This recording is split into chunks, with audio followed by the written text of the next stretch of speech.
Some hunters lie and brag. I'm sure you don't brag, but if you're like me, you might lie a little bit to yourself about your group size. Sure, size does matter, but so does the way you use it.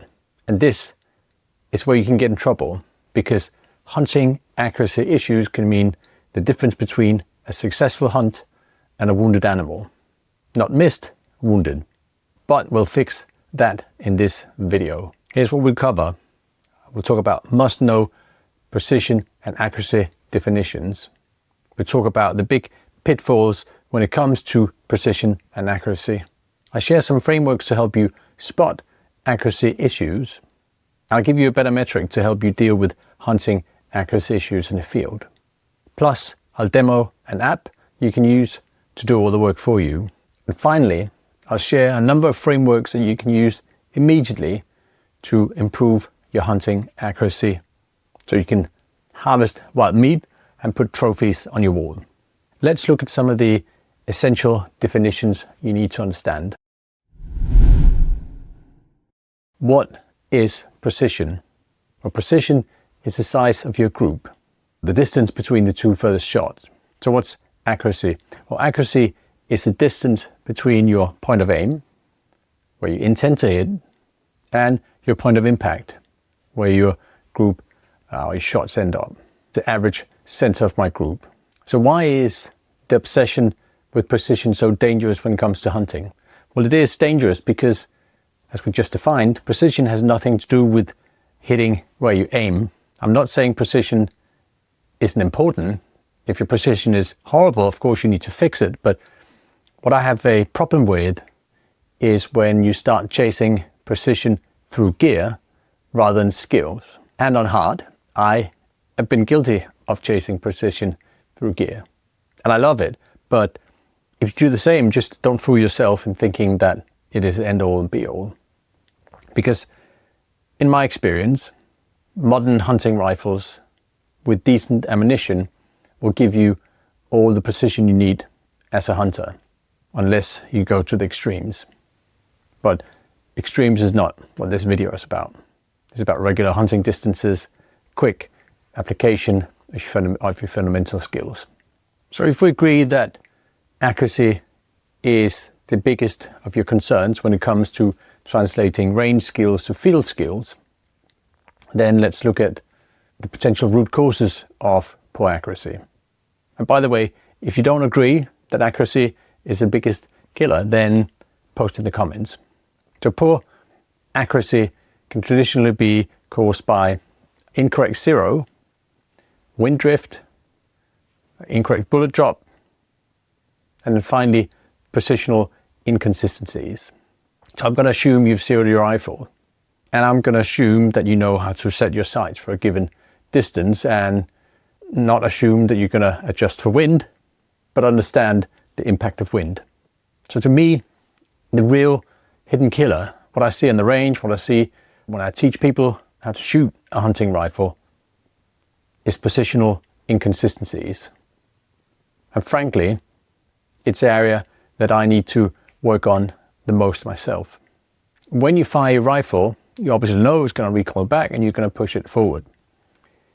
But the very, very first part of that recoil cycle, the push backwards, happens before the bullet leaves the muzzle. I think it's the guys at Applied Ballistics who've done a video of that you can look for. The fact is, the barrel moves before the bullet exits. And what controls where the muzzle points? Well, it's the way you hold the rifle, the way that you absorb and return recoil, and any other things that the rifle might touch. So if there is a change in the way you hold your rifle, there's a minor change in the tension in your position, so you will absorb and return recoil differently. Or you've introduced different levels of contact tension, which we'll also get back to. Well, then that barrel is going to move differently before the bullet leaves, and you're going to see an accuracy shift. These mechanics apply on the range and when you're in the field. But this is about hunting, translating hunting or range skills to field skills. So let's talk a little bit about what happens when you move from the range to the field. specifically when it comes to those inconsistencies in your precision and the effect they have on your accuracy. So I like to imagine a 2x2 matrix where on one axis you have range versus field, and another axis you have the same shooting position and a new shooting position. So the positional inconsistencies are obvious. When you move from one shooting position to another, you quite clearly hold the rifle differently, index differently, absorb recoil differently. So there will be an accuracy shift because of all those factors. On a slightly smaller scale, but still sometimes noticeable, there is a shift, even for the same position, when you move from the range to the field. So on a flat range, the range is flat and very consistent. When you're shooting from, say, bipod prone, you're lying on a flat range, shooting at a target that's straight in front of you and reasonably level with you. When you're in the field, the ground is uneven, and you've got to adjust your body to suit that ground, and you might have a slight bit of angle difference between you and the target. So quite clearly, your body is going to be aligned slightly differently, you're going to hold the rifle slightly differently, and you're going to index your rifle slightly differently, unless you are very careful. I'm not saying that you can't reduce that accuracy shift. I think you need to work on reducing that accuracy shift. But until you put in the hours of work it takes to reduce it or remove it, you need to know it's there and you need to account for it. So let's consider this in a proper hunting context. Let's consider this shift for a real life example of shooting an animal. And that example is going to be clear that, as much as I said, precision is not your biggest concern, it's still a factor that you need to take into account.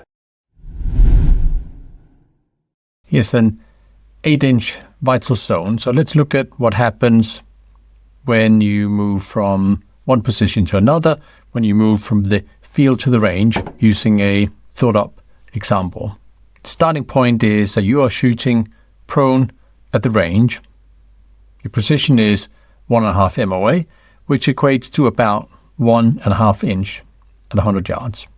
So remember the matrix we talked about, moving from the same position or from one position to a new position, moving from the range to the field. And that's the last part, the last quadrant that we're going to look at here. So we're not in green, we're not in amber, we're in red, where you get the highest or most severe compounding errors or shifts. So what we're looking at now is the group where you've moved from the range to the field and you've switched position from your bipod prone to resting on a boulder or big rock or fallen tree trunk. A typical in the field position that might be stable, but is forcing you into a different index points, which will cause an accuracy shift. So what I've assumed here is that this change, field or range to field, prone to this sort of adapted field position, means that you have a shift from 1.5 MOA to 3 MOA, and you have an accuracy shift. So your point of impact moves from dead center to 2 inch away from the center. And just to recap, to make sure we're on the same page, what happens to your precision as you extend the range? It scales in a linear fashion. So if your if your precision is 1.5 MOA at 100 yards, it's also going to be 1.5 MOA at 200 yards. But the difference is the real money at 100 yards is 1.5 inch, and that scales to 3 inch at 200 yards. So if you are 3 MOA, you're 3 inch at 100 yards, and you're 6 inch at 200 yards. So the same goes for an accuracy shift. So if your accuracy shift, because you change from one position to another, is 2 inch, well then that shift will grow to be 4 inch at 200 yards. So where are we? The starting point is you have the shift in accuracy, you have a bigger group size, and at 100 yards, this is what we're looking at. But what happens when you move out to a distance of 200 yards? Well, then we're looking at a 6 inch group and a 4 inch accuracy shift. So what seems to be not a great deal of change at closer range, well, suddenly now you're in the red for a significant amount of your shots in this imaginary group. And sure, this is a thought up example, and your precision might be much better than this, but in my experience, people I see at the range, people I teach, that starting point, starting precision is not unheard of. That shift is not unheard of. But let's try and dial it back. Let's imagine that your precision at 100 yards was 1 inch from that bipod prone, and the field sitting position was 2 inch at 100 yards. That becomes 4 inch at 200 yards. And let's imagine that your accuracy shift was only 1 inch, which is very little at 100 yards. Well, then that becomes 2 inch. And in this case, well, then you're inside the vital zone, in this case, 8 inch vital zone. But even with what I would say is quite high standards for practical shooting in the field for hunting, you're just potentially touching the edge of the vital zone with this imaginary group. So what you could have one shot that's bang in the center of that group. You could have one on the left-hand side, which is closer to the center of the vital zone, or you could have one that's really on the very edge of the vital zone. You all know. You can start to do the math, statistical distributions, what have you. What's the odds of you hitting in the middle or hitting out at the side? The point is that you are, in this case, even the best possible accuracy and precision, really at a place where your shooting is very, very sensitive to wind. So the point I think is important that you and I understand as hunters and take into account is that the shift that we see when we move from a flat range to the field, the shift that we see when we use a position other than the one we zeroed from, well, if you're honest, it doesn't take a lot on a regular deer-sized vital zone to get very close to the danger zone where you are in danger of wounding an animal. And this translation of range-based performance to field-based performance is something I learned the hard way on a rainy day in Wales. Blueprinted action, varmint profile Lothar Walter barrel, Manners stock, and topped with a Smith & Bender Precision Marksman 2 3-12 by 50, shooting long, sleek, ultra-precise, ultra-accurate Burger VLDs. I felt like a hero when I showed up on a range in Wales on a rainy day a long time ago. But that was about to change. I spent probably the better part of 2 years from the time I started the project to designing it, to getting all the components and having it built and delivered. And finally I had this semi-custom rifle. And I wanted a place where I could stretch its legs. So I booked a shooting course with Andrew Venables at WMS in Wales. And if you are in the UK, if you want first class marksmanship instructions, or if you just want to shoot as far as you can, then I certainly recommend Andrew and WMS. This particular course was a hunting style course, not a long range course. And the first exercise was a very practical exercise, very relevant to what we're talking about today. I was the first shooter up. The instructions were to have your rifle on the firing line, stand behind it.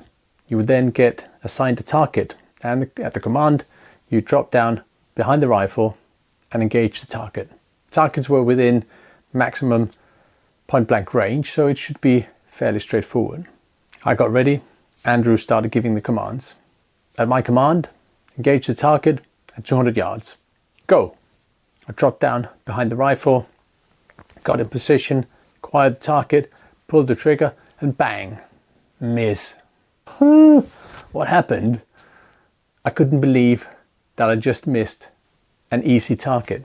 In a second, in a trigger pull, I'd gone from hero to zero with an audience. Not great.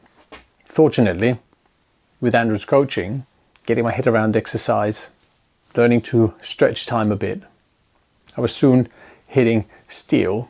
But it was a lesson I won't forget.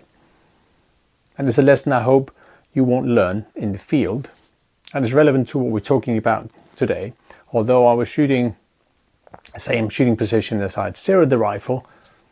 I still moved from a range setting, a typical flat range setting, to a more field-based setting where there's some time pressure, which meant that because I didn't build my position, or my position wasn't bang on, I indexed slightly differently. There might be different level of tension in the position, and there might even be a little bit of slack in the position. So I didn't perform the fundamental checks correctly because I was under time pressure, much like you are in the field many times. And it meant I missed a shot that I should have hit. So I hope you're starting to see the theme. Well, there's a couple of things I want to call out. Firstly, I feel as hunters we need to redefine success when we're hunting. And to help us implement that new definition of success, we need a metric that'll serve as a go, no-go gauge for when to take a shot and when to get closer. And as it turns out, I have that metric. And I even built a calculator you can use to do all the work for you, which I'll demo in a moment. I think you might agree with what I'm going to say now, but I'm going to say it anyway because it's important. So when we define success as hunters, I think it's important to define success in a way that is in sync with everything that hunting stands for. Not just shooting, but things like conservation and cooking. And that's why I think hitting an animal is not success. An animal in the deck is not success. An animal cleanly killed in a way that you can process the meat and use it for cooking, that's success. As long as it's also in line with things like management plans and conservation. And if we agree that's the approach, that's our measure of success, well then it's helpful to have a KPI or a metric to ensure that we don't wound, but that we kill cleanly. And for me, I want a metric that does two things. One, it tells me where I am right now in terms of my go, no-go gauges. When can I shoot? When shouldn't I shoot? And I want a metric that helps me improve over time. As much as I started this video by saying that precision is less important than accuracy, what I had in mind with that statement was don't waste time buying precision. Spend time improving precision through skills. And on top of that, I suspect that most hunters, might be different for you, but most hunters are going to see bigger challenges with accuracy shifts than are with precision. But any metric that we use need to take both precision and accuracy into account. So my solution is what I call worst case group size. And it's a combination of accuracy shift plus worst case precision. It means it's based on the worst shot in your group at the range. So it's not applying any statistical analysis.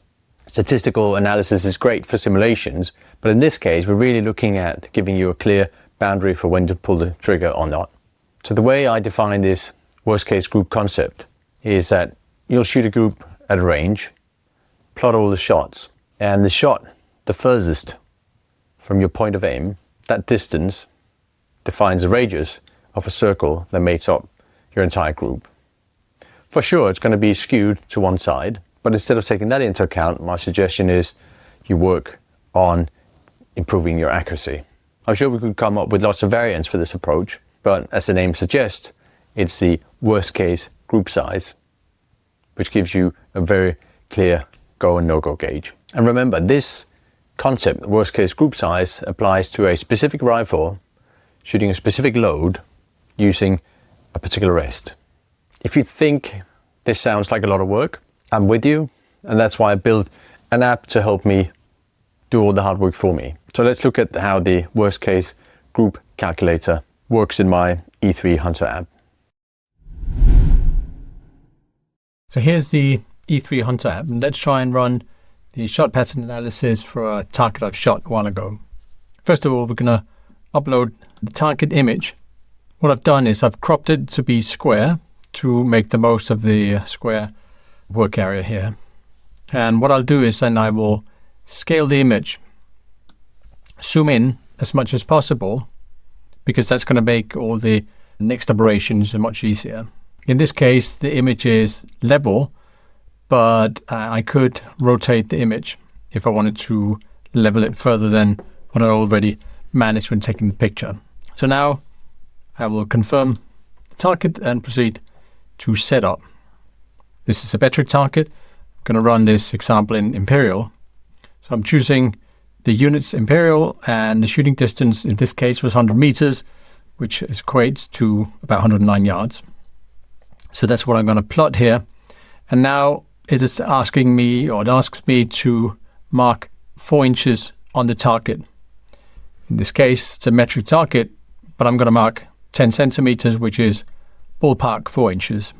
So this gives, together with the distance, marking a known distance on the target, gives the app the ability to calculate the shot sizes, precision, accuracy, etc. 6.5. So what are we seeing here? First of all, we're seeing the app metric for precision, which is the distance between the 2 furthest shots in a group, indicated by this circle. And then we're seeing accuracy. And for accuracy, the app calculates the average of the group, so the average center of the group, which is indicated by the dot here. And then the accuracy offset is based on the dot and the point of aim, also indicated by the dotted lines. And finally, what we're talking about today is the worst case group size analysis. Based on the shot furthest from your point of aim, the app indicates the circle that is your worst case group size. Of course, in this case, it's hugely skewed because it's a small group, way off to one side. Then you can argue for or against this approach. In my opinion, the objective here is to hit where you aim, and as the name suggests, shows you the worst case. This is an indicator to say how badly do you or I need to work on A, our precision, or B, our accuracy. And when we talk about moving from the range to the field, when we're talking about moving from one shooting position to another shooting position, the primary culprit, in my experience, is accuracy.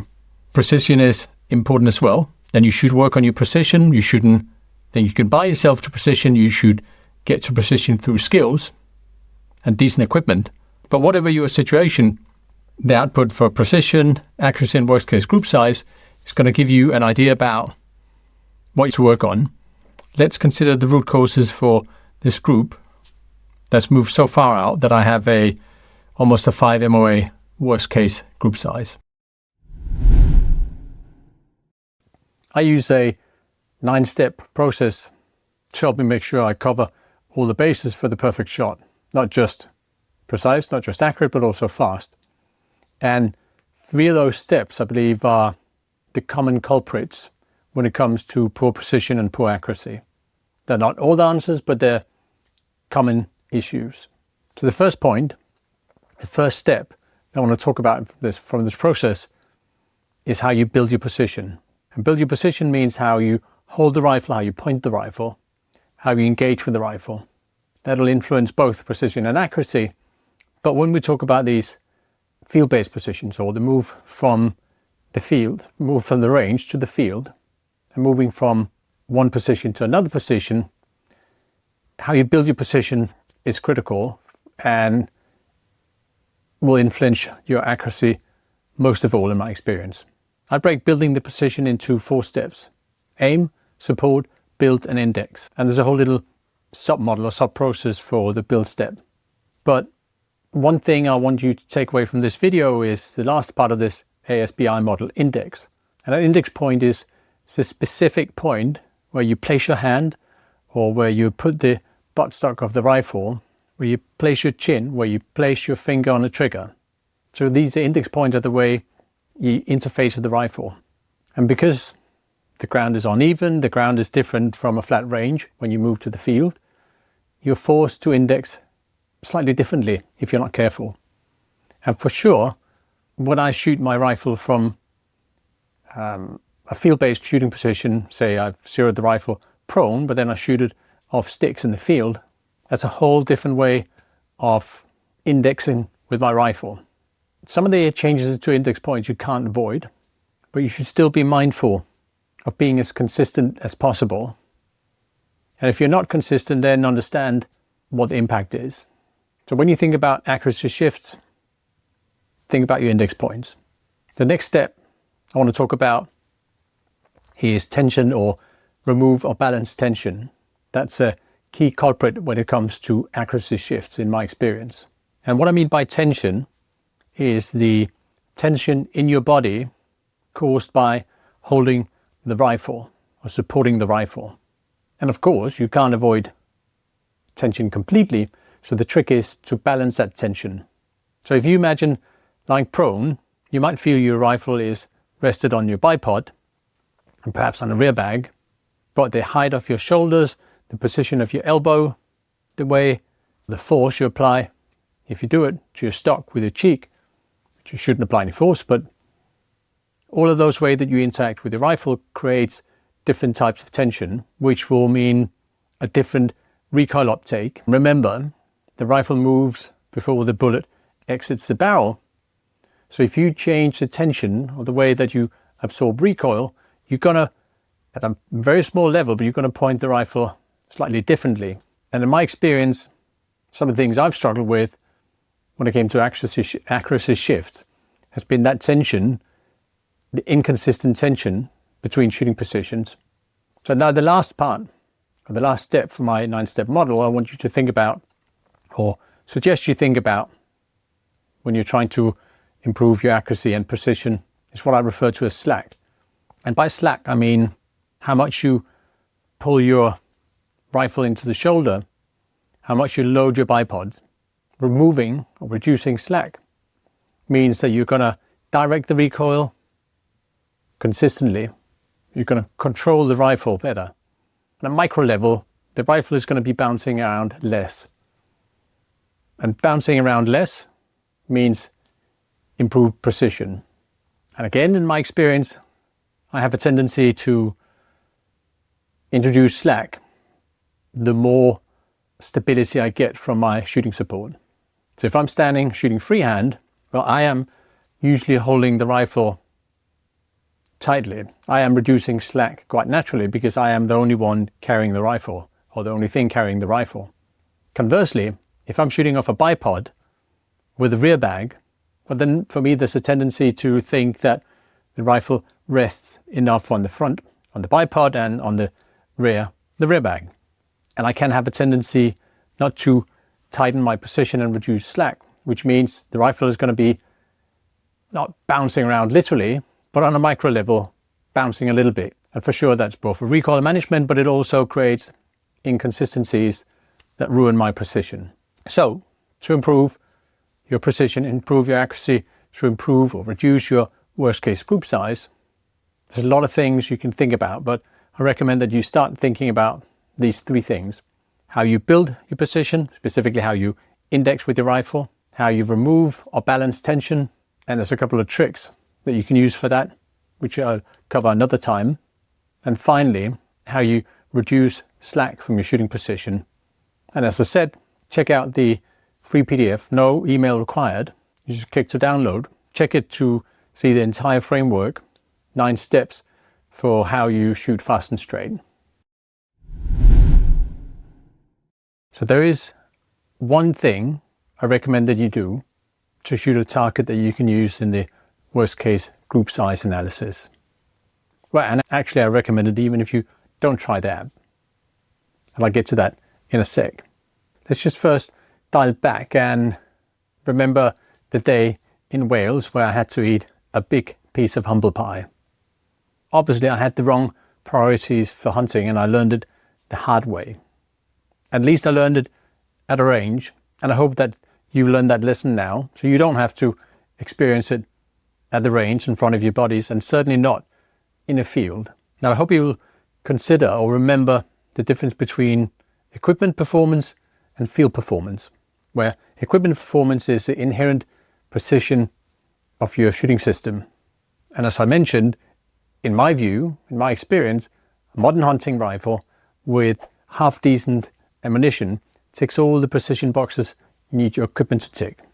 So if you want to become a better marksman, there is a very high probability that those improvements will come through improving your skills. And I hope that this worst case group analysis, although it measures the worst case, the extreme case, it gives you a tool to understand what you need to improve. And I hope it that way will help you become a more successful hunter. And when we talk about success, I hope that you agree that success is defined by harvesting wild meat that you can also eat, not just treating the field as a shooting gallery. So the big question is, how good are you? And when I ask myself that question, there is one test I keep coming back to, which is the hunter's marksmanship test. Although I'm always careful in the field when I'm taking a shot, this is a test, a time test that I keep coming back to add some, let's call it stress, excitement, to shooting at the range, to try and replicate field conditions. The more you practice acting fast, the faster you're going to become. And when you start out, rushing it might be taking 10 seconds to shoot. And when you end a cycle of improvements training, well, 7 seconds might be rushing it, or 5 seconds might be rushing it. So I'm not advocating that you should rush. I'm advocating you should learn to stretch time. And on top of that, I suggest you watch this video and implement the ideas, because the latest findings in neuroscience suggest that timing yourself to the point of making failures is the best way to learn. So click this video for the instructions on how to test yourself and find out how good are you.